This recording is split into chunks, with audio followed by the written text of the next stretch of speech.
हाँ, तो जैसा हम यहाँ, एक सेकेंड चलिए, एक सेकेंड चलिए चलिए। हाँ देखिए, जैसा हम यहाँ पे आप लोग को बता रहे थे, ये कलर ले लेते हैं। कीटोन, कीटोन का 1725 से लेकर के 1705 के बीच में आता है, कि स्ट्रांग बैंड आता है, जैसे इस तरह से स्ट्रांग बैंड आता है। एल्डिहाइड देखो, अब अंतर यही है, ध्यान रखना।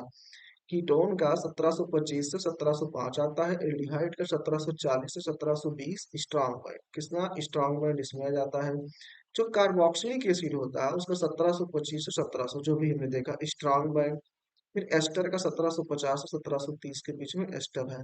यानी 1700 लेकर के 1760 के बीच में सारे पीक किसके, कीटोन के आ रहे हैं। वो अलग बात है कि कीटोन कीटोन का 1725 से 1705 है, एल्डिहाइड का थोड़ा और ज्यादा है, 40 से 20 है। कार्बोक्सिलिक एसिड में 1725 1700 है, और एस्टर का 1750 1730 है। ठीक है। अब अगर कहीं एमाइड ग्रुप है, एमाइड 1700 लेकर के 1630 के बीच में एक स्ट्रॉन्ग बैंड आ जाता है, किसका, एमाइड का। अल्कोहल, एस्टर, एसिड, ईथर, इन सब के साथ अगर सीयू ग्रुप लगा हुआ है तो वो 1300 से 1000 के बीच में स्ट्रॉन्ग बैंड रहता है, यानी ये आपका आ जाता है फिंगरप्रिंट रीजन। ठीक है। अब ओ एच, एल्कोहल, अगर मोनोमर है तो 3650 से लेकर के 3590 के बीच में एक वेरिएबल और शार्प आता है। अच्छा, मोनोमर का मतलब हुआ अगर एक एल्कोहल प्रेजेंट, इसका मतलब ये नहीं है कि दो तीन एल्कोहल है तो सबका इसी पाएगा, नहीं, एक एल्कोहल अगर प्रेजेंट है तो 3650 से 3590 के बीच में आ जाता है। अब एल्कोहल के साथ जो हाइड्रोजन बॉन्डेड है, मान लीजिए किसी किसी कंपाउंड में क्या होता है कि एल्कोहल है, उसके साथ में हाइड्रोजन बॉन्डिंग भी शुरू हो रहा है, तो हाइड्रोजन बॉन्डिंग होगा। तो हाइड्रोजन बॉन्डिंग की वजह से, अभी हमने पिछले वीडियो में ही बताया था कि आईआर को डिफेक्ट, मतलब कौन कौन से जो इफेक्ट करते हैं, तो हाइड्रोजन बॉन्ड इफेक्ट कर रहा था। अब यहाँ अगर एल्कोहल का 3650 से 3590 के बीच में आ रहा है, तो अगर हाइड्रोजन बॉन्डेड उसके आ गए उस कंपाउंड में, तो हाइड्रोजन बॉन्ड की वजह से वो डिक्रीज हो जाता है, 3420 से लेकर के 3200 के बीच में आता है। लेकिन स्ट्रांग आ जाएगा और ब्रॉड भी होगा। स्ट्रांग का मतलब क्या हुआ कि लंबा तो रहेगा, पीक लॉन्ग तो रहेगा, ब्रॉड का मतलब हुआ थोड़ा चौड़ा हो जाएगा। ठीक, जैसे इस टाइप का आ जाएगा। स्ट्रांग का मतलब पीक तो बड़ी दिखाई दे रही है लेकिन ब्रॉड है। कैसी है, ब्रॉड है। कार्बोक्सिलिक एसिड में अगर हाइड्रोजन बॉन्डेड रहेगा तो 3300 से लेकर 3200 आ जाएगा वेरिएबल, और ब्रॉड होगा। वेरिएबल का मतलब बहुत ज्यादा बड़ा नहीं होगा। ठीक है, अभी आगे देख लेते हैं। एनएच क्या है, एमीन का। एनएच जो है एमीन का, वो अप्रॉक्स 3500 दिया गया, लेकिन 3400 पे उसकी पीक आ जाती है, मीडियम, बहुत लंबी नहीं होती है। अच्छा, अब यहाँ आप ध्यान देखिए, हमने बताया था कि OH और NH में, कहा OH और NH में अंतर क्या है। तो जो आपका OH होता है और जो आपका NH होता है, OH और NH जो आपकी पीके होती हैं, OH की और NH की, कहाँ गई, हाँ, ये OH है और ये आपकी NH है। लगभग NH की 3500 पे अप्रॉक्स लगभग 3400 पे आ जाता है, इसकी पीक कभी भी आगे पीछे नहीं होती है। और बहुत ज्यादा शार्प नहीं होगा, मीडियम, मतलब ऐसी पीक आ जाएगी, ऐसी पीक आ जाएगी किसकी, एनएच की। लेकिन वही जब आप ओएच का देखोगे तो ओएच की पीक ऐसी आ जाती है। ठीक है, दोनों में अंतर यही है। आप स्पेक्ट्रा देख के बता सकते हो, क्योंकि ओएच जो है वो तो बाई वेरिएबल करता है कि 3200 लेकर के 3600 के बीच में आ जाता है, उसी के बीच में। और एनएच जो है उसका फिक्स होता है, लगभग लगभग 3500 या 3400 के बीच में हो जाता है। अच्छा, सी डबल बॉन्ड एन यानी nitrile, C triple bond N nitrile का 2260 से लेकर के 2240 के बीच में एक मीडियम आती है, कोई बहुत लंबी पीक नहीं आती है, मीडियम आती है। और हाइड्रोजन के पास अभी हमने चर्चा किया था कि ये सब फिंगरप्रिंट रीजन में आ जाते हैं। ठीक है, आगे देखते हैं। अब यहाँ देखिए, इस स्लाइड में आपको पता चल जाएगा कि स्ट्रांग मीडियम, अभी जो कह रहे थे बार बार, स्ट्रांग मीडियम वीक क्या है। अब आप देखिए, इसमें देखिए 100% ट्रांसमिशन है। देखिए, अगर आपके पास कोई पीक इस तरह से दिखाई दे रही है, मतलब छोटी है, तो इसे हम कहते हैं वीक पीक। कैसा पीक, वीक। अगर इससे थोड़ी और बड़ी है तो मीडियम कह देंगे, और इससे और बड़ी है तो कह देंगे स्ट्रांग पीक है। कैसी पीक है, ये वीक पीक है, ये मीडियम है, ये आपका स्ट्रांग है। तीनों में अंतर समझिएगा कि वीक कब कहते हैं, मीडियम कब कहते हैं और स्ट्रांग कब कहते हैं। यानी जो स्ट्रांग किसका आता है, कार्बोनिल ग्रुप का, सीओ का स्ट्रांग आता है। मीडियम सीएन का होता है, अभी पिछले स्लाइड में देखा, सीएन नाइट्राइल का क्या आता है, मीडियम आ जाता है। और सी ट्रिपल वन सी जो है अल्काइन गैल्यूनिक आता है। और यहाँ पर नॉन वेरिएबल बहुत कम आता है, ठीक है। आइए अब यहाँ देखिए एक एग्जाम्पल के माध्यम से समझिए, थोड़ा लेजर लेते हैं, देखिए। अब जैसे एग्जाम्पल आपको दे दिया गया है, C H three C H, यहाँ सी एच थ्री है, C H three C H है। अब इसमें स्पेक्ट्रा ऐसे दिया गया है, अब आपको पहचानना है कि ये जो दो दो पीक आ रही है या ये पीक आ रही है वो किसकी है, इसमें कौन से सी एच थ्री का है, कौन सा सी एच का है। तो इसमें देखिएगा, जो ये सी एच थ्री है और ये सी एच थ्री है, इनकी तो स्ट्रेचिंग फ्रीक्वेंसी आएगी। और स्ट्रेचिंग फ्रीक्वेंसी सी एच की अभी हमने पढ़ा है 2900 पे आती है, किस पे आती है, 2900 पे। देखो 2500 यहाँ, 3000 यहाँ, इसके बीच में 2900 होगा। उसके बीच में एक स्ट्रॉन्ग एब्जॉर्प्शन आपको दिखाई देगा सी एच की। लेकिन अब ये सी एच थ्री, ये सी एच थ्री प्लेन में तो है नहीं। स्ट्रेचिंग का मतलब क्या होता था कि एक एक ही प्लेन में आए। अब ये आउट ऑफ प्लेन चले गए, इस प्लेन से बाहर चले गए, यानी क्या हुआ, बेंडिंग हो रहा है। और बेंडिंग में सी एच की जो फ्रीक्वेंसी होती है वो 1400 और 1500 के बीच में आ जाती है। इसमें दो पीक दिखाई देती हैं बेंडिंग में, यानी बेंडिंग में पीक जो फ्रीक्वेंसी होती है वो घट जाती है, दो पीक दिखाई देती है। ठीक। अब इस एग्जांपल में देख लीजिए, इसमें भी ये सी एस थ्री, ये सी एस थ्री, इसकी स्टिचिंग फ्रीक्वेंसी यहाँ आपको 2900 पे दिखाई दे रही है।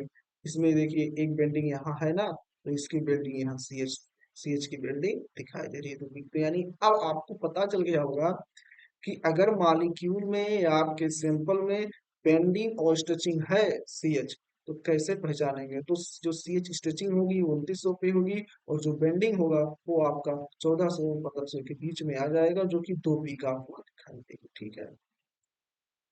अगला आप देखते हैं, इसमें देख लीजिए, इस स्पेक्ट्रा में आप ध्यान दीजिए, NH OH CH दिया गया है। जो देखिए NH हमने अभी चर्चा किया था कि जो NH की होती है वो अप्रॉक्स 3500 या 3400 के बीच, 3400 पे आती है। इसकी वैल्यू कभी भी वेरिएबल नहीं करती है।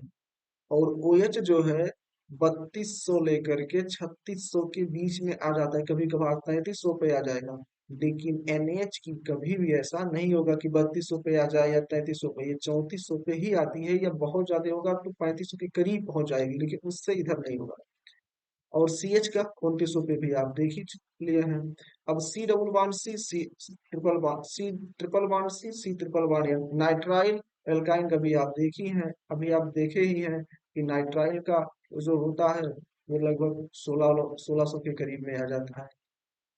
फिर इधर सी डबल वन सी, सी डबल वन ओ सी डबल वन एन, अभी आप देखें 1700 में कीटोन का सी डबल वन एन का 1700 में आता है। सी में सी डबल वन एन का सी डबल वन सी का आ जाएगा।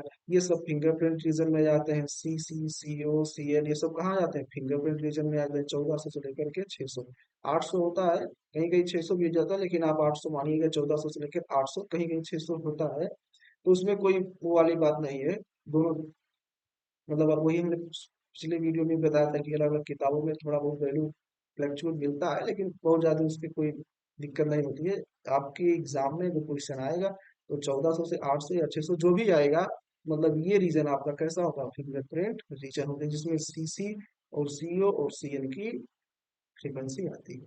उसी को इसमें दिखाया गया है कि ओ एच और एन एच की स्ट्रेचिंग फ्रीक्वेंसी यहाँ दिखाई गई है। ओ एच और एन एच की स्ट्रेचिंग फ्रीक्वेंसी देखो, ओ एच की और एन एच की स्ट्रेचिंग यहाँ हल्का सा आपको दिखाई दे रहा, दिख रहा है ना। ये ओ एच एन एच की है, लगभग 3400 पे, 3400 पे ये फ्रीक्वेंसी आपको दिखाई दे रही है, क्योंकि इसकी ओ एच एन एच की है। और सी एच की स्ट्रेचिंग फ्रीक्वेंसी 2900 पे होती है, यहाँ बताया गया है। नाइट्राइल्स और कार्बाइंस, जो ये नाइट्राइल और कार्बाइंस की फ्रीक्वेंसी होती है, ये इनके बीच में आती है। मान लीजिए यहाँ, अब जो सैंपल लिया गया उसमें होगा ही नहीं, लेकिन जो रेंज है ट्रिपल बॉन्ड का वो इसी के बीच में आ जाता है। जो नाइट्राइल और कार्बाइन की है वो फ्रीक्वेंसी इसी बीच में आती है। यहाँ लिखा गया ट्रिपल बॉन्ड्स, जो ट्रिपल बॉन्ड्स होते हैं उनकी बीच यहाँ आ जाती है। और सिंगल बॉन्ड की स्ट्रेचिंग फ्रीक्वेंसी इधर आ जाएगी। और डबल बॉन्ड्स जो होते हैं, CO, C double bond C, C double bond N, उनकी फ्रीक्वेंसी इनके बीच में आती है। जो भी यहाँ ऊपर दिखाया गया उसी को नीचे थोड़ा स्पेक्ट्रा के रूप में दिखा दिया गया। ठीक है, बेंडिंग आपको पता ही है कि 1500 पे 1600 पे आ जाती है। और CO, CL, CC ये सब फिंगरप्रिंट रीजन में आ जाते हैं। ठीक है, फिंगरप्रिंट रीजन में ये सब की फ्रीक्वेंसी आ जाती है। अब एग्जाम्पल दिया गया है, एक क्वेश्चन है, CH3CH2 का होल थ्राइस OH है, 1 ब्यूटेनॉल है। अब इसमें आप देखिएगा तो एक CH3 है, यानी इसकी CH की स्टिचिंग फ्रीक्वेंसी आनी तय है, और ये CH की स्टिचिंग फ्रीक्वेंसी अभी आपने पढ़ा है कि 2900 पे आएगी। तो देखिए यहाँ पे 2900 है, 3000 है ना, यहाँ 2900 होगा आसपास में। तो जो ये पीक आपको दिखाई दे रही है, इसका मतलब ये हुआ कि ये सेचुरेटेड जो CH है उसकी स्ट्रेचिंग फ्रीक्वेंसी यहाँ दिखाई दे रही है। अब इसमें एक एल्कोहल भी है, एल्कोहल की कहाँ होती है, अभी हमने देखा था 3200 3600 के बीच में होती है। एक ब्रॉड आपको OH की स्ट्रेचिंग फ्रीक्वेंसी यहाँ मिल रही है, एक ब्रॉड मिल रहा है। ठीक है, अब एल्कोहल होगा। अब यहाँ पे क्या, एक CO की फ्रीक्वेंसी जो आपके फिंगरप्रिंट रीजन में स्ट्रेचिंग यहाँ आ जाएगी। कहाँ, फिंगरप्रिंट रीजन में।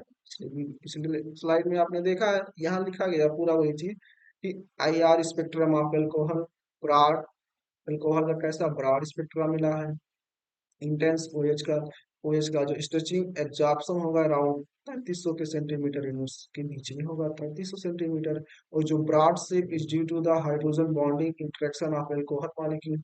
अब जो इस मॉलिक्यूल में जो OH का दिखाया दे रहा है, ब्रॉड दिखाई दे रहा है, इसका मतलब यहाँ हाइड्रोजन बॉन्डिंग हुई है, यहाँ लिख रखा है। ठीक, अगला एग्जांपल देखते हैं।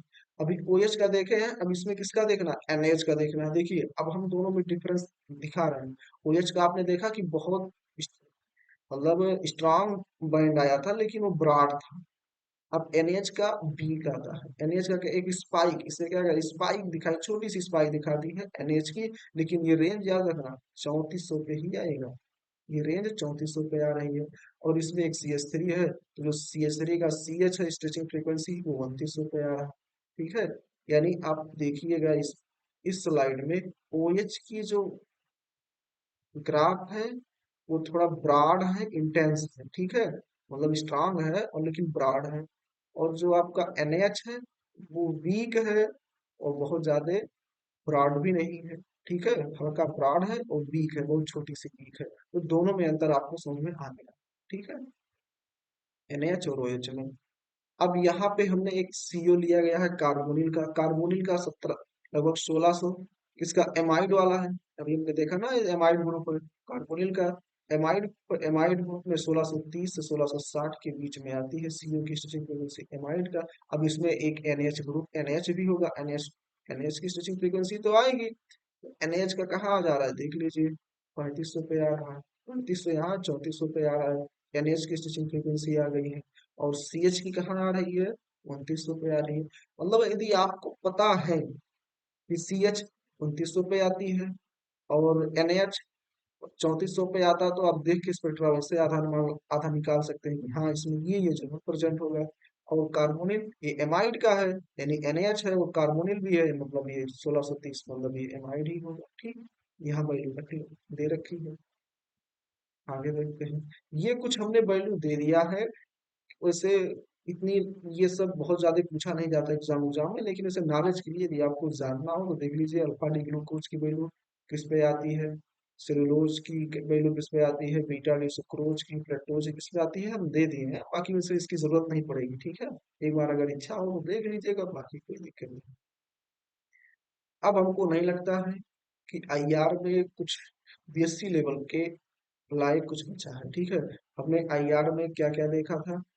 IR में पहले IR होता क्या है, उसकी स्पेक्ट्रा क्या होती है, कैसे हमको IR की रेंज कितना होता है, इलेक्ट्रोमैग्नेटिक स्पेक्ट्रा ही होती है, लेकिन रेंज कितना होता है, कितने कितने के बीच में होता है। फिर IR में आप स्ट्रेचिंग फ्रीक्वेंसी निकालते कैसे हैं, तो देखा था हमने आपके एसिमेट्रिक सिमेट्रिक होती है। और उसके बाद जो आउट ऑफ प्लेन हो जाते हैं उसमें बेंडिंग हमने देखा था। जो इन प्लेन होता है उसमें हमने, और वो देखा था जो बेगिंग होता है। यही सब चीजें हमने स्टिचिंग में देख लिया था कैसे क्या होता है। फिर डाटा सैंपलिंग क्या होती है, कैसे डाटा को या सैंपल को कैसे हम मॉडल करते हैं, मॉडलिंग कैसे करते हैं, वो सारी चीज देख लिया था कि सॉलिड लिक्विड गैस क्या होगी। इसकी हमने वो भी देख लिया था, इंस्ट्रूमेंट अरेंजमेंट, वन बीम में, टू बीम में, सब कुछ देख लिया। फिर उसके बाद इसका स्पेक्ट्रा कैसे पता चलता है, इसकी फ्रीक्वेंसी कितनी होती है, इसको इफेक्ट करने वाले क्या क्या हाइड्रोजन बॉन्डिंग, इलेक्ट्रोनेगेटिव, सारी चीज एक एक चीज हम देख लिए हैं, ठीक है। और स्पेक्ट्रा आता कैसे है, किसकी फ्रीक्वेंसी किस रेंज में आएगी, वो भी देख लिए हैं। अगर आपको कोई स्पेक्ट्रा दे दिया जाए तो आप स्पेक्ट्रा दे के कैसे बताओगे कि इस स्पेक्ट्रा में किस किस की पीक आ रही है, किसकी पीक नहीं आ रही है, सारी चीज हम देख लिए, ठीक है।